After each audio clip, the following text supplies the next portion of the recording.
Saudamos a todos com a paz do Senhor.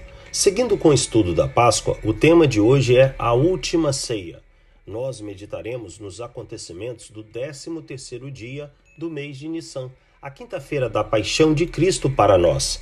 Era o primeiro dia da festa dos pães asmos ou pães sem fermento, onde tradicionalmente um cordeiro era sacrificado. Nesse dia, Jesus enviou e orientou 2 de seus discípulos, Pedro e João, para que eles preparassem a ceia pascal.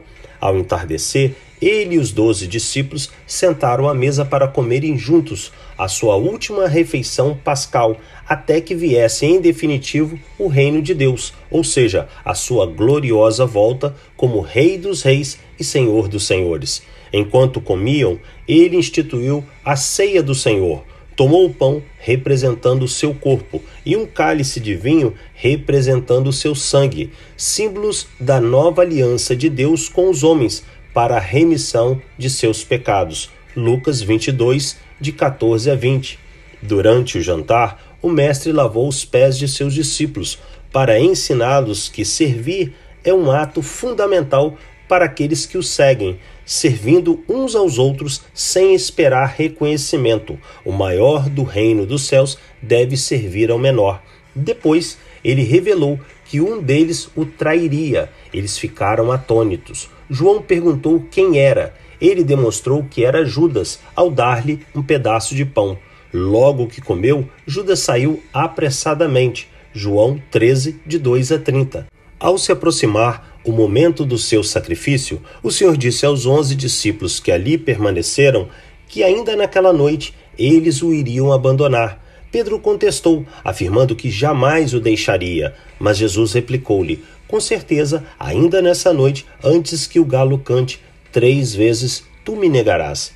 Pedro reagiu, afirmando que se fosse preciso, morreria junto com seu mestre. Porém, tudo aconteceu conforme Jesus havia previsto.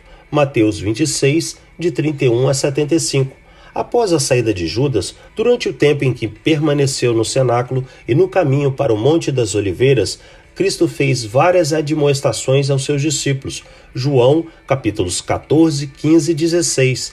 Já no monte, foram até o jardim chamado Getsêmani. Jesus pediu aos discípulos que o aguardassem ali e foi mais adiante com Pedro, Tiago e João.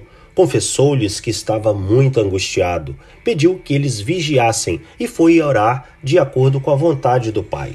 Ao retornar, os encontrou dormindo e disse: vigiai e orai para não cair em tentação, porque a carne é fraca. O mesmo fato aconteceu por mais 2 vezes, então Jesus declarou que havia chegado a hora. Mateus 26, de 36 a 46. Ainda ele estava falando quando Judas chegou com os soldados para o prender e o beijou para consumar a sua traição.